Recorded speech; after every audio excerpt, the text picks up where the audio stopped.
It was one of those afternoons that just felt perfect. The sun was warm but not oppressive, the breeze soft enough to lift my hair as I walked to the car. I had packed Robert's favorite lunch, lemon herb chicken with roasted potatoes, the one I only made when I wanted to spoil him. He'd been so tense lately, always complaining about deadlines and endless meetings. I thought maybe this would help him breathe, maybe even make him laugh. On the drive over, I rehearsed what I'd say when I handed him the bag. Something playful, something that reminded him I was on his side. When I walked into the lobby, the air hit me, overly cold, sterile, smelling faintly of disinfectant and copier ink. I spotted the receptionist, a woman I'd seen before at a Christmas party. "Hi," I smiled, holding up the bag like a peace offering. "I'm just here to drop off lunch for Robert." She looked at me, not with the friendly recognition I expected, but with a strange, uneasy hesitation. Her eyebrows furrowed. "I'm sorry," she said slowly. "Robert hasn't worked here for months. He resigned. Didn't he tell you?" For a moment, I swear my ears were ringing. Months? Resigned? My face stayed still. I nodded, forced a polite, "Thank you," and turned away as if nothing had happened. But once I got to my car, I just sat there, gripping the lunch bag like it was an anchor. My fingers were trembling. I stared straight ahead, unable to process what I'd just heard. It felt like someone had slid a crack right through the middle of my world, and I could already feel it widening. I kept thinking maybe the receptionist had made a mistake. Maybe there was another Robert. Maybe she was new and didn't know what she was talking about. But the certainty in her voice, it was like she'd just handed me a truth I never asked for. I stared at the building through the windshield, half expecting him to walk out any second, briefcase in hand, giving me that crooked smile he wore when he saw me unexpectedly. But the door stayed shut. My chest felt tight, as if my ribs had been pulled in with a drawstring. I thought about the mornings, him tying his tie in the mirror, kissing me quickly before heading out. I thought about all those late nights he'd explained away with just wrapping up a project, or traffic was a nightmare. All those times I'd defended him when friends hinted that he seemed distant. My mind started running backward, piecing together scraps I'd ignored. The cash withdrawals, the missed calls, the new cologne he never wore for me. Suddenly, everything seemed like part of a picture I hadn't been invited to see. The lunch sat on the passenger seat, untouched, smelling faintly of lemon and rosemary. It made my stomach turn. I didn't cry, not yet. The tears were waiting, heavy behind my eyes. But something in me refused to let them fall here, in this parking lot. I started the car, my hands still shaking, and pulled away. The sun was still shining, the sky still impossibly blue, but it all felt like a cruel joke. And as I drove home, one question kept looping in my head, louder than the hum of the engine. If he's not going to work, then where has he been going? By the time I got home, the silence felt heavier than usual. It wrapped around me like a damp blanket, suffocating, sticky. I set the lunch bag on the kitchen counter and just stared at it. The thought of opening it, of eating anything, made my throat tighten. My hands moved on their own, grabbing a glass of water, setting it down untouched, like I needed to prove to myself I was still functioning. But my mind was already miles away, chasing shadows I didn't want to find. I walked into the bedroom and sat on the edge of the bed. His side was unmade from that morning, the sheet still holding the shape of where he'd lain. I reached over, my fingers brushing the pillow, and felt that familiar sting in my chest. How many mornings had he left from here, smiling, telling me he'd be back before dinner? And how many of those smiles had been lies? I closed my eyes, trying to breathe, but every inhale seemed to pull in more questions I couldn't answer. That night, I decided I wasn't going to confront him. Not yet. If Robert had been hiding something from me for months, he clearly thought I was too blind to notice. Maybe, just maybe, I could use that to my advantage. I didn't know what I would find, but I knew one thing for certain. The man I thought I knew was already slipping away, and I needed to find out exactly where he'd been before he disappeared completely. That night, I lay in bed with my back to him, pretending to be asleep when he finally walked in. I heard the soft rustle of his clothes, the faint click of his phone screen before he set it on the nightstand. He slid under the covers like nothing was wrong, like he hadn't been living in an entirely different reality than the one I thought we shared. My heart pounded, but I kept my breathing steady. If he noticed my stiffness, he didn't say a word. The next morning, over coffee, he complained about a long meeting the day before and how exhausted he was. I watched him talk, nodding at all the right moments, while my mind replayed the receptionist's words in a loop. I didn't ask about work. I didn't let him know that the ground beneath him had already started to crack. If he was going to keep lying, I wanted to see just how far he'd go. Later that evening, after he fell asleep on the couch, I grabbed my laptop and logged into our bank account. My stomach dropped. There were large cash withdrawals, always in round numbers, spread across the last few months. Hotel charges, dinners at places I'd never been with him. The evidence wasn't loud or flashy, but it was there, threaded through our finances like a quiet confession. And in that moment, I realized the truth might be far uglier than simple unemployment. I sat there in the dim light of the living room, the glow of the laptop making the shadows around me seem even darker. My fingers hovered over the trackpad as if stopping could make the truth disappear. But each new transaction I clicked on painted a clearer picture. Money dripping away like a slow leak I hadn't noticed, each drop funding a life I wasn't part of. I thought of the cologne I'd smelled faintly on his jacket last week. Not mine, not his usual scent. I had brushed it off as maybe a sample from a store. Now it clung in my memory like a warning I'd ignored. My chest felt tight, a mix of rage and disbelief twisting together. I tried to remember the last time we had gone out together for dinner, the last time he'd spent money on us. I couldn't. The withdrawals told a story, but it was missing the main character. Her. Whoever she was costing him more than money. She was costing me my marriage, piece by piece, and I didn't even know her face. I closed the laptop and sat in the dark, listening to the soft rhythm of his breathing from the couch. How could he sleep so easily while I sat here drowning in questions? I thought about waking him, throwing the evidence in his face, demanding answers right then. But something inside me, something new, sharper, told me to wait. If I played this right, I wouldn't just get the truth, I'd get control. The next few days, I became an actress in my own home. I laughed at his small jokes, asked about his meetings, and even packed his lunch one morning like I used to. Every word I spoke felt rehearsed, carefully measured, so he'd have no idea I was already peeling back the layers of his lies. Inside, though, I was a live wire. Every detail he gave me was stored away. Every slip in his story filed in a mental cabinet I was building just for him. At night, when he thought I was scrolling through recipes or checking emails, I was digging deeper. I searched the names of restaurants on his statements, found their menus, imagined him sitting at a table across from someone else.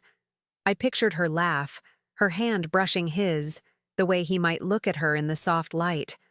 My stomach churned, but I kept going, because now it wasn't just about knowing if he was cheating. It was about knowing everything. One thing was becoming clearer by the hour. This wasn't a man who had stumbled into a mistake. This was someone building a second life with precision and arrogance. And I was going to dismantle it piece by piece until he was standing in the ruins. But first, I had to see exactly where he went when he left in the morning with that tie and briefcase. The first morning I decided to follow him, I felt like I was stepping into someone else's life.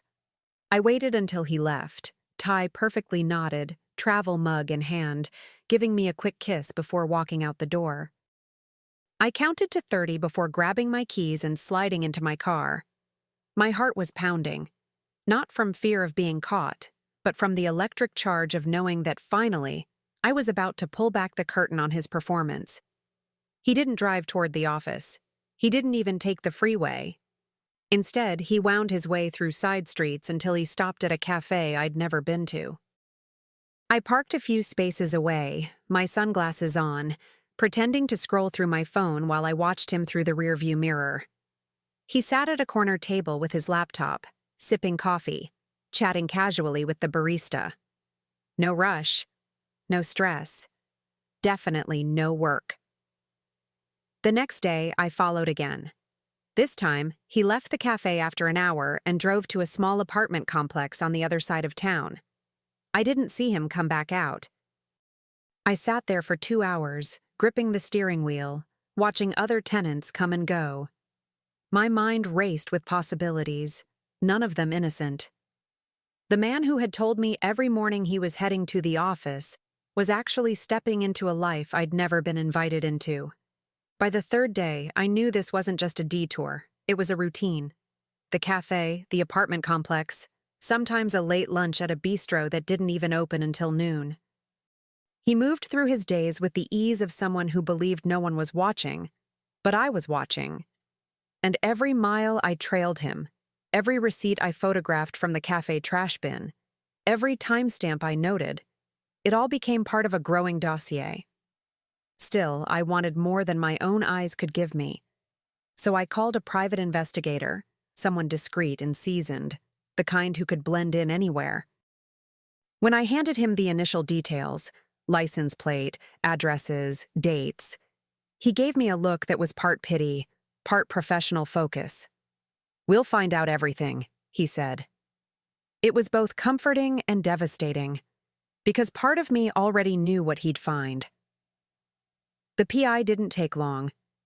Within days, I had photos. Robert at the apartment with a woman, their heads close together, arms brushing, laughter frozen mid-frame.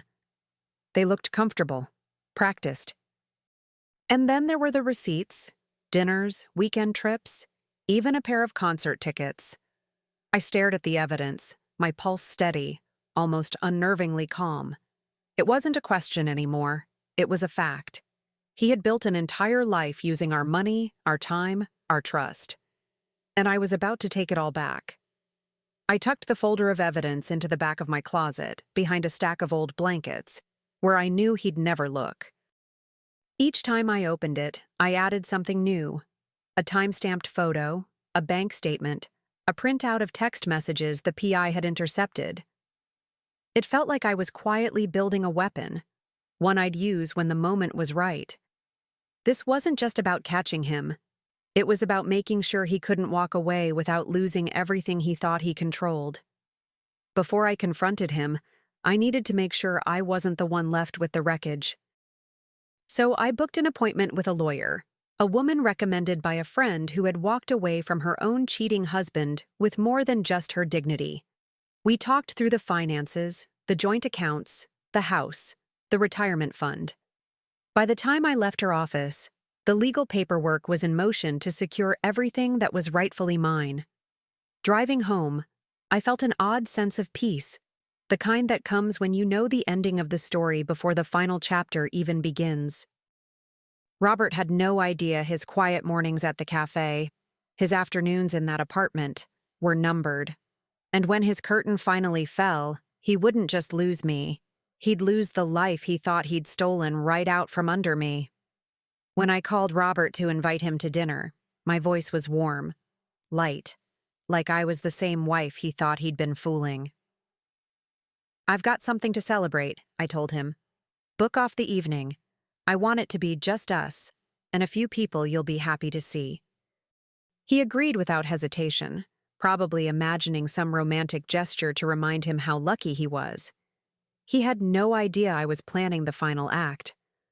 I reserved a private dining room at a restaurant he liked, classy enough to impress, intimate enough for my real purpose.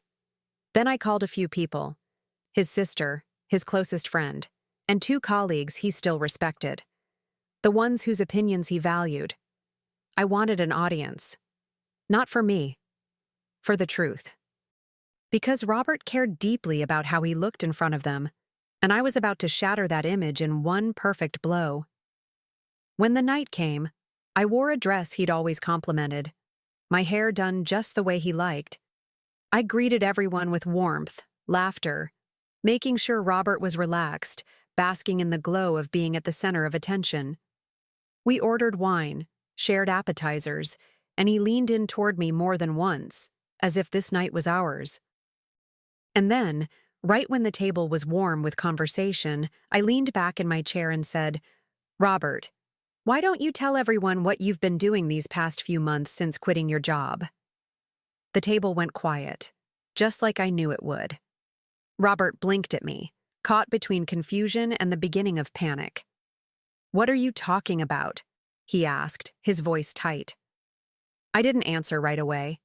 Instead, I reached into my bag and pulled out the folder I'd been curating for weeks. I laid it in the center of the table like it was nothing more than a menu, then opened it slowly so each page faced the people who mattered to him most. There they were, photos of him at the apartment, receipts for dinners he hadn't shared with me, hotel bookings paid in cash, bank statements showing withdrawals that told their own sordid story. I didn't have to narrate. The evidence spoke with a volume no denial could silence. His sister's eyes widened. His friend shifted uncomfortably in his seat.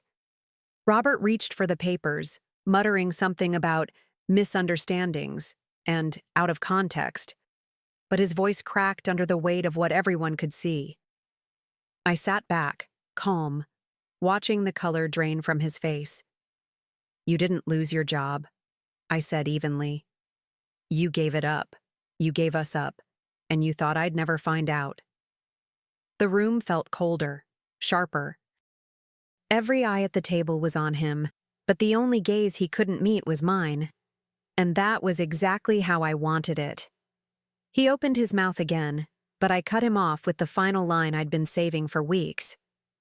"Enjoy your freedom, Robert. You're going to need it, with no job, no savings, and no wife." My voice didn't rise. It didn't have to. The weight of the words settled over the table like a lead blanket. You could almost hear the moment his pride cracked. He glanced around, as if searching for an ally, but no one came to his rescue. His sister pushed her chair back, her face pale with disappointment. His friend shook his head slowly, as if realizing he'd been defending a man who didn't deserve it. I gathered my things with a steady grace, slipping the folder back into my bag. Not because I needed to keep it, but because I wanted him to remember every page for the rest of his life. As I walked toward the door, I didn't look back.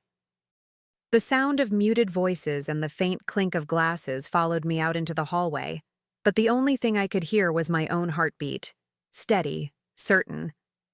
Robert had spent months living a performance. Tonight, I had given him his final audience. And now, it was time for my next act. The morning after that dinner felt different, lighter, cleaner, like the air in my lungs had been filtered of something toxic. Robert was gone before I even woke up, but for the first time, I didn't care where he'd gone or who he was with. The silence in the house wasn't heavy anymore. It was peaceful. I made coffee and drank it slowly at the kitchen table, my phone buzzing with messages from people who'd been there last night. Most were short, variations of, "I'm proud of you," or "You deserved better." I didn't need validation, but I let their words sink in anyway. The days that followed were a blur of practical steps, closing joint accounts, transferring titles, finalizing the paperwork with my lawyer. Each signature I put on a form felt like reclaiming another piece of myself he'd tried to chip away. He didn't fight me for much. Maybe he knew he didn't have the ground to stand on. Or maybe he was too busy chasing whatever scraps of his other life he could salvage. Either way, his absence became my freedom. The woman he'd been seeing disappeared quickly once she realized there was no money left, no comfortable safety net to fall into. I imagined their last conversation, him explaining the fallout, her calculating just how fast she could walk away. A small part of me wanted to feel sorry for him. But then I remembered the months of lies, the stolen money, the humiliation he'd planned for me without my knowing, and all I felt was relief. With Robert out of the picture, my world started to expand in ways I hadn't realized it had been shrinking. I booked a solo trip. Nothing extravagant, just a week by the coast where I could wake up to the sound of waves instead of the weight of suspicion. I walked barefoot along the shore, letting the water rush over my feet, feeling the tide pull away months of anger and exhaustion. I caught myself smiling at strangers, laughing at little things again. It was like remembering how to breathe after holding my breath for too long. Back home, I started saying yes more often, to friends who wanted to meet for dinner, to opportunities at work I'd been too distracted to take on, to mornings where I simply stayed in bed with a book because I felt like it. I filled my space with people who lifted me up instead of wearing me down. The house didn't feel haunted anymore. It felt like mine. Every corner, every shelf, every quiet Sunday morning belonged to me now. I knew there would be moments when the past would tap me on the shoulder, when I'd remember the way things used to be before I knew the truth. But I also knew I wouldn't trade what I had now for the illusion I once lived in. Freedom, I realized, doesn't always come in the way you expect. Sometimes it comes wrapped in the wreckage of what you thought you wanted. The final step was signing the last of the divorce papers at my lawyer's office. She slid them across the desk, and I read every word. Not because I doubted her, but because I wanted to feel each sentence, to know exactly what I was walking away with. My hand didn't shake as I signed. When I set the pen down, it felt like I'd just closed the heaviest chapter of my life and placed it back on the shelf where it belonged. Stepping outside, the sun was warm on my face, brighter than it had felt in months. I didn't have anywhere urgent to be, no one's expectations to manage, no lies to decode. Just me, the open day, and the life I'd rebuilt piece by piece. I took a deep breath, the kind that fills every corner of your lungs, and felt a calm certainty settle in. As I walked to my car, I thought about how he'd left his job months ago, slipping out of one life into another without telling me. But today, I had matched him step for step, and made sure he walked out of mine for good.